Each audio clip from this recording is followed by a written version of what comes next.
امروز روایت یک نخبه ایرانی رو میشنوید که درس و دانشگاه رو کنار میذاره و میره سراغ راحت ترین و خلاقانه ترین روش پول درآوردن، اونم به واسطه سم مار. بریم به تهران، خیابون منوچهری، 4 شهریور 1402. محمد 23 ساله یک پسر خوشچهره، پولدار و ورزشکار بود و خانواده فوق‌العاده ثروتمندی داشت. پدرش و عموش توی خیابون منوچهری و خیابون لاله‌زار تهران چندین ملک و مغازه داشتند. توی خیلی از خانواده‌های پولدار ایرانی شاهد این هستیم که خواهرها و برادرها سر ارث و میراث و مال به جون هم میافتن و برای اینکه بتونن به سهمشون یا ارثشون برسن دست به هر کاری میزنن. یک شب تو یک مهمونی خانوادگی که پدر محمد و عموی محمد هاشم دعوت بودن به همراه بقیه خانواده، بعد از اینکه شام رو میخورن یه گوشه‌ای میشینن و شروع میکنن با هم صحبت کردن در مورد کار. اما چند دقیقه بعد صدای بحث و دعواشون کل فضای خونه رو پر میکنه و توجه بقیه رو جلب میکنه. این بحث و دعوا سر یک ملک 40 میلیاردی بود که اختلاف بزرگی بین پدر محمد و عموی محمد هاشم انداخته بود. در واقع هاشم پافشاری میکرد که این ملک متعلق به خودشه و بقیه توی این ملک هیچ سهمی ندارن و از اون طرف جلوی بقیه فامیل با پدر محمد خیلی بد صحبت میکنه و همین باعث میشه که محمد به پشتیبانی از پدرش توی جمع بلند شه با عموش بحث کنه و یه سیلی محکم به صورت عموش بزنه. از اون روز روابط این دوتا برادر با هم بالکل خراب میشه و هاشم این سیلی روی دلش میمونه و تصمیم میگیره از اونجایی که مرد کینه‌ای بوده این سیلی رو جبران کنه. چون انتظار داشت برادر خودش حداقل به محمد بگه خیلی کار زشتی کردی، به صورت عموت سیلی زدی، هر چی باشه از تو بزرگتره و تو اصلا نباید دخالت کنی. محمد توی یکی از مغازه‌های پدرش توی خیابون منوچهری مشغول به کار بود و از طرفی شغل مستقل خودش رو هم داشت شروع می‌کرد و توی مراحل اولیه احداث یک کافی شاپ بود. قرار بود با چند تا از دوستاش که توی این زمینه سررشته دارن صحبت کنه، هم برای شراکت هم برای راه اندازی این کافه. 3 شهریور عصر جمعه ساعت 4 وقتی محمد توی مغازه کارش تموم میشه از مغازه بیرون میاد تا سوار موتورش شه و بره سمت دوستاش تا با هم صحبت کنن، اما متوجه میشه یک جوون کنار موتورش توی پیاده‌رو نشسته و داره سنتور میزنه. از توی جیبش یه مبلغی رو در میاره و روی پارچه سفیدی که جلوی اون جوون پهن بوده میذاره به نشانه حمایت از هنر اون پسر. اون پسر هم ازش تشکر میکنه و محمد سوار موتورش میشه و راه میفته. نزدیک خیابون لاله‌زار که بود از 4 راه که رد میشه یه موتور با 2 نفر سرنشین بهش نزدیک میشن. فردی که عقب موتور نشسته بود با دست به پهلوی محمد ضربه میزنه. محمد شوکه میشه از اینکه چرا باید یه نفر بیاد بزنه به پشتم یا به من تنه بزنه. توی یک لحظه شاید چند ثانیه سعی میکنه دست اون فرد رو بگیره، اما اون موتور گاز میده و با سرعت از محمد دور میشه و بعد از اینکه ازش فاصله گرفت دستشون رو به نشانه عذرخواهی بالا میارن تا ازش عذرخواهی کنن که انگار اتفاقی نیفتاده. محمد هم خیلی دیگه شک نمیکنه و بعد دور میزنه و مسیرش رو تغییر میده و میره به سمت دوستاش. وقتی به خونه دوستش میرسه حال عمومیش خیلی جالب نیست و فکر میکرد که شاید مسموم شده چون به شدت حالت تهوع داشت، اما بعدش احتمال میده شاید گرمازده شده چون دلدرد شدیدی رو داشت تحمل میکرد. چیزی که براش خیلی عجیب بود سوزش پوست پهلوی سمت چپش بود که هیچ دلیلی براش پیدا نمیکرد. پهلوی سمت چپش متورم شده بود، میسوخت و به شدت قرمز شده بود. به دوستش میگه نمیدونم چرا انقدر حالم داره بد و بدتر میشه و دوستش با دیدن پهلوی سمت چپش بهش میگه شاید چیزی نیشت زده.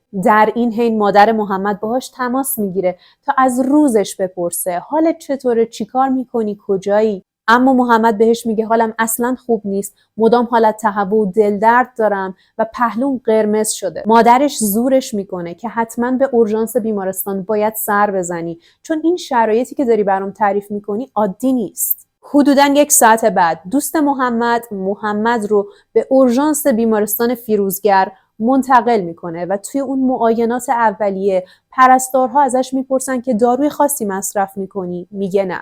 اتفاق خاصی برات افتاده مثل تصادف یا ضربه شدید به بدنت؟ باز هم محمد میگه نه.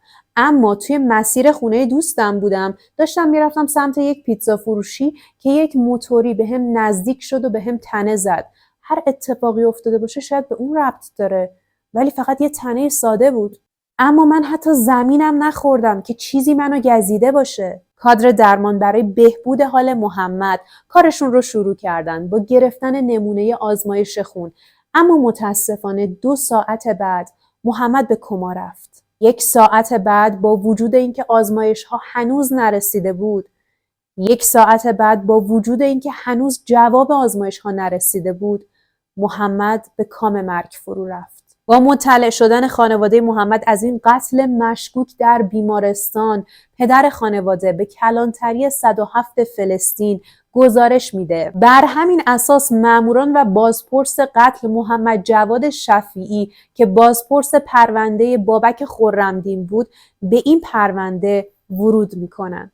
تحقیقات اولیه از خود بیمارستان شروع میشه و اولین کسی که بازپرس باهاش صحبت میکنه پدر محمده که ادعا میکنه پسرش ورزشکاره، چیزی مصرف نمیکرده، یک زندگی سالم داشته. اون روز عصر در کمال سلامت از مغازه خارج شده و الان خواستار کشف حقیقت این مرگ مشکوکه. بازپرس دستور بازبینی همه فیلم‌های دوربین‌های مداربسته‌ای که توی خیابون منوچهری و لاله‌زار بوده رو میده. فیلم‌ها توسط کارآگاهان اداره 10 پلیس آگاهی از لحظه‌ای که محمد از مغازه خارج میشه به سمت خونه دوستش کامل بازبینی و چک میشه و اینجا پلیس متوجه میشه نزدیک خیابون لاله‌زار یک موتوری به موتور محمد نزدیک شده و بهش تنه زده با دست و بعد فرار کرده و رفته. در ادامه اعضای خانواده محمد هم مورد بررسی و تحقیقات کارآگاهان قرار میگیرن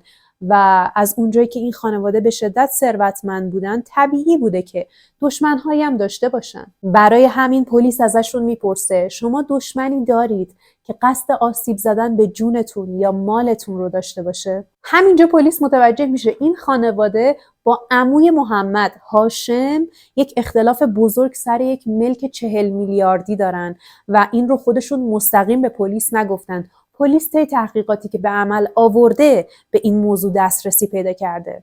پلیس کمی به هاشم شک میکنه بابت انتقام جویی که این فرد ممکن بوده به خانواده خودش بابت سهم و ارث و میراث داشته باشه. جواب پزشکی قانونی که میاد پلیس مطمئن میشه فیلمی که توی خیابون لاله‌زار از محمد و یک موتوری دیده بود دقیقاً صحنه قتله و کلید این مرگ مشکوک دقیقاً همون فیلم خیابون لاله‌زاره. توی گزارش پزشک قانونی نوشته شده که محمد به واسطه سم افعی پلنگی کشته شده و چون دیر به بیمارستان رسیده و از طرفی جواب آزمایش‌ها و سمشناسی دیر به دست پزشک‌ها رسیده نتونستن جونش رو نجات بدن. پلیس با وجود فیلمی که از خیابون لاله‌زار از اون موتور سوارها داشت میتونه به راحتی شناساییشون کنه و فردی که عقب موتور نشسته بود با وجود اینکه سوء سابقه نداشت اما الان به واسطه پلیس شیراز توی بازداشتگاهه.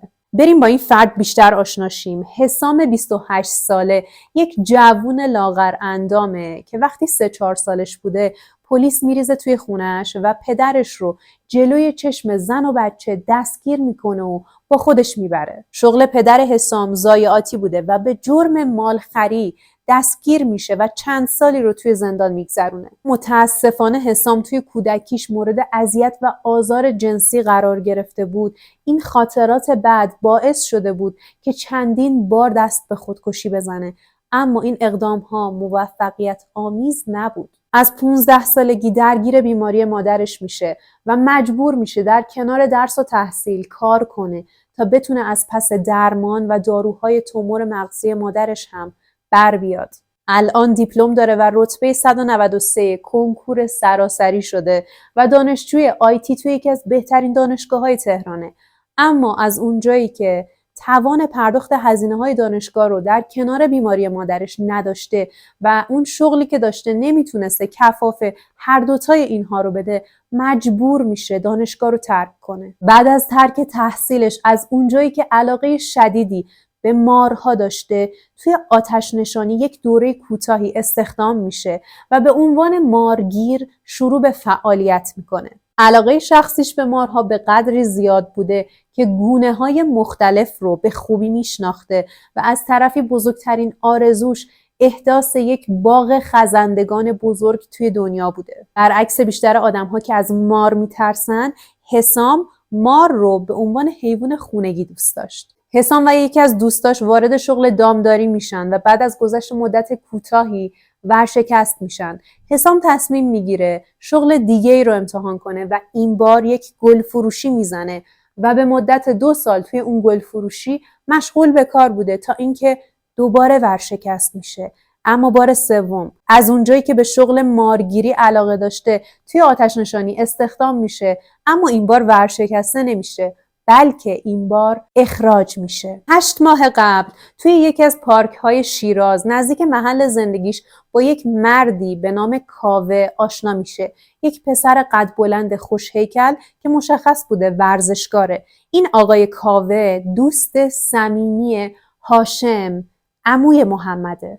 بعد از اینکه این دوستی شکل میگیره، یک بار حسام به دفتری که کاوه توی اون کار میکرده سر میزنه برای خرید و فروش دلار. همونجا با هاشم که صاحب اون دفتر بوده آشنا میشه. کاوه بهش میگه هاشم آدم فوق‌العاده پولدار و فوق‌العاده با نفوذیه و اگر بتونی پیشش کار کنی نونت تو روغنه، چون هر کسی که کنار هاشم کار کرده الان واسه خودش چیزی شده. هاشم توی خیابون منوچهری تهران مغازه کیف و چمدون فروشی داشت و همه این صحبت‌های کاوه روی حسام تأثیر گذاشته بود و تو ذهنش داشت به این فکر میکرد که اگر بتونم برای هاشم کار کنم چی میشه. اما سعی میکنه افکارش رو به زبونش نیاره و از این قضیه یه مدت طولانی میگذره تا اینکه یه روز کاوه باهاش تماس میگیره و بهش میگه یه کار نون و آبدار سراغ دارم، هستی یا نه؟ پول خیلی خوبی توشه. و از اونجایی که حسام مشکل شدید مالی داشت،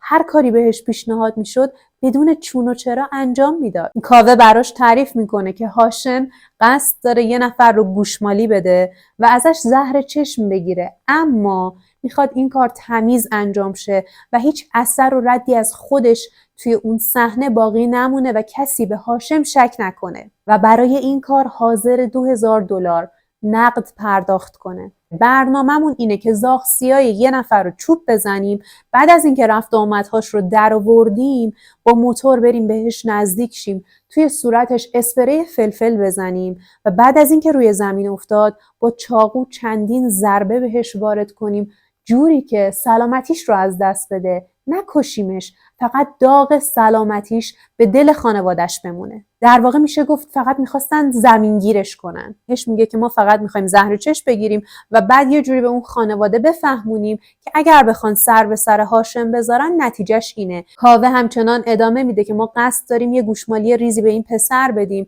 تا خانواده‌اش دست از سر هاشم بردارن و اینو بدونن که اگر بخوان به کاراشون ادامه بدن ممکنه بلای بدتری برای اعضای خانوادهشون بیفته. اما حسام خیلی خوب میدونست که این نقشه براش قابل اجرا نیست، به خاطر اینکه شنیده بود پسری که قراره بهش حمله کنن یه پسر قد بلنده، هیکلی، بدنساز، ورزشکاره و خودش یک جثه لاغر داره. طبیعیه که توی دعوا و درگیری، اونم با چاقو، مأموریتش ناکام میمونه. پس باید به فکر یک نقشه جایگزین باشه. اون کاملا مشخصه چاقو زدن به یه فردی که کف خیابون افتاده توی روز روشن جلوی مردم ریسک دستگیریش به شدت بالاست. برای همین خودش میشینه فکر میکنه و یک نقشه جدید طراحی میکنه. با دوستش امیر که توی شیراز زندگی میکرده و از قضا نوازنده سنتور خوبی هم بوده تماس میگیره و بهش میگه ازت میخوام چند روزی به تهران بیای، به این لوکیشنی که برات میفرستم توی پیاده رو بشینی، سنتور بزنی و آمار یه نفر رو برای من بگیری و رفت و آمدهاش رو به هم گزارش بدی. میخوام چشم و گوش من باشی، به مدت 1 هفته جلوی مغازش بشین و اصلا نگران دستمزدت نباش، چون یه آیفون 13 قراره به عنوان دستمزدت بگیری. اما آخرین روز وقتی از مغازه بیرون اومد به هم مسیج بده تا از خروجش مطلع شم. بله متاسفانه امیر همون پسر نوازنده سنتوری بود که توی پیاده رو اون روز نشسته بود و محمد به نشانه حمایت از هنرش بهش پول داده بود. اما روحش هم خبر نداشت که این امیر داره بستر رو فراهم میکنه برای قتلش. روز حادثه حسام و کاوه توی مغازه هاشم توی خیابون منوچهری نشسته بودن و داشتن با خیال راحت نهار میخوردن که بعد از اینکه نهار تموم شد امیر بهشون خبر بده که محمد کی از مغازه اومده بیرون تا مأموریتشون رو شروع کنن. مغازه هاشم چند تا کوچه پایینتر از مغازه پدر محمد بود. اما قرار نبود این مأموریت با گاز اشک‌آور یا با چاقو شروع شه، بلکه حسام یک هفته قبل رفته بود یک مار خریده بود که بهش میگن سوسن یا سوسن پلنگی. این مار معمولا توی مناطق کوهستانی مثل تهران یا حتی شمال پیدا میشه. پوست بدنش بیشتر به رنگ قهوه‌ای یا کرم رنگه و روی پوستش خطها یا خالهای قهوه‌ای و کرم رنگ داره و همیشه در تضاده. این افعی با بقیه افعی‌ها یه مقدار متفاوته به خاطر فرم نیشی که داره. فرم نیشش یه مقدار گرده و نمیتونه مستقیم نیشش یا زهرش رو وارد بدن انسان کنه. به خاطر همین جزو مارهای نیمه سمی دسته‌بندی میشه و اگر زهرش وارد بدن انسان بشه تقریبا میشه گفت کشنده نیست، مگر اینکه توی حجم بالایی وارد شه یا دیر به داد اون فرد برسن. و علائم ورود سم این مار به بدن انسان تب و لرز و تشنجه. همه اینا اطلاعاتی بود که حسام طی این سالها از مارها کسب کرده بود و باهاشون کار کرده بود و دقیقاً میدونست چه ماری میخواد بخره و چه جوری باید زهر این مار رو بکشه. زهر مار رو توی سوزن انسولین با آب مقطر قاطی میکنه و با خودش ور میداره که توی عملیات از اون استفاده کنه. میخواست خیالش راحت باشه که نقشه 100% عملی میشه و توی چند ثانیه میتونه با فشار دادن سرنگ انسولین توی بدن محمد نقشه رو تموم کنه و مأموریتش با شکست روبرو نشه، چون پای $2000 پول وسطه و خیالش راحت بود که به واسطه این سم قرار نیست محمد بمیره و فقط قراره برای مدت کوتاهی یا فلج شه یا زمینگیر شه. ساعت 4 امیر به حسام مسیج میده و بهش اعلام میکنه که محمد از مغازه خارج شد و عملیات این دو نفر شروع میشه. سوار موتور میشن و دنبال محمد راه میافتن. توی این تعقیب و گریزها برای پیدا کردن یک لحظه طلایی که بتونن سم رو به بدن محمد تزریق کنن، محمد رو گم میکنن. اما اینقدر خیابونها رو بالا و پایین میکنن تا توی یکی از خیابونهایی که نزدیک لاله‌زار بوده محمد رو تصادفی میبینن. وقت رو هدر نمیدن، سری میرن سمتش و توی چند ثانیه با نزدیک شدن به موتور محمد سم رو به بدن محمد تزریق میکنن. لحظه‌ای که حسام سم رو به بدن محمد داشت تزریق میکرد، در حد 1 ثانیه شاید هم کمتر محمد دست میندازه و دست حسام رو میگیره و اون لحظه با هم چشم تو چشم میشن. اما از اونجایی که محمد فکر میکرد بهش تنه زدن پیگیرشون نشده بود و حسام هم تعجب کرده بود که چجوری اینقدر راحت بی خیال ما شد، ما تونستیم فرار کنیم. حسام الان واقعا خوشحال بود که اون نقشه قبلی رو روی محمد اجرا نکرده بودن، به خاطر اینکه زور دست محمد رو چشیده بود و میدونست اگر قرار بود با اسپری یا چاقو به جون این بدبخت بیفتن قطعا ناکام میموند مأموریتش. بعد از انجام این مأموریت میرن سمت یکی از کافه های خیابون انقلاب. اونجا قلیون و چایی سفارش میدن و همونجا کاوه مبلغ $2000 رو به حسام تحویل میده. حسام شبش برنامه میچینه تا با دوستاش بره شمال و یه جورایی از این استرس و اضطراب دور شه، یکم خوش بگذرونه و حال و هواش عوض شه. طبق ادعاهای خودش وقتی از شمال برمیگرده شیراز، نصف پول رو توی شمال خرج کرده بوده و نصف دیگه‌اش رو توی شیراز. خودش ادعا کرده حتی $1 از این پول رو خرج مادرم نکردم و چون اولین بار بود چنین پول زیادی دستم میومد، همه رو خرج خودم کردم تا بیشتر از زندگیم لذت ببرم. این پول خیلی بهم مزه داده بود. تصمیم گرفته بودم این راه رو برای پول درآوردن ادامه بدم، چون بدون دردسر یه پول خیلی زیاد گیرم میومد.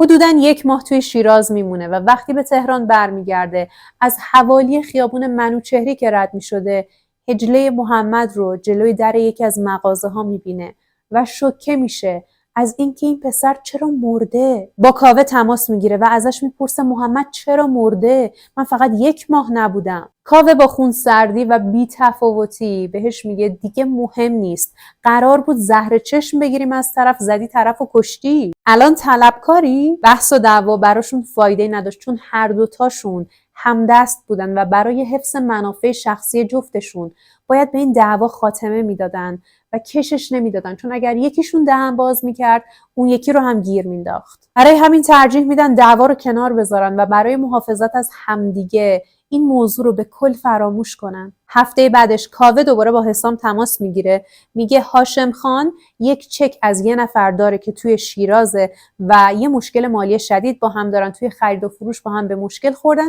این چکه پاس نشده و الان هاشم خان میخواد یه زهر چشمی هم از این فردی که توی شیرازه بگیره و بحث سر 10 میلیارد پوله. اگر بتونیم زندش کنیم پول خوبی گیرت میاد. برای انجام مأموریت دومش به شیراز میره تا سوژه رو پیدا کنه.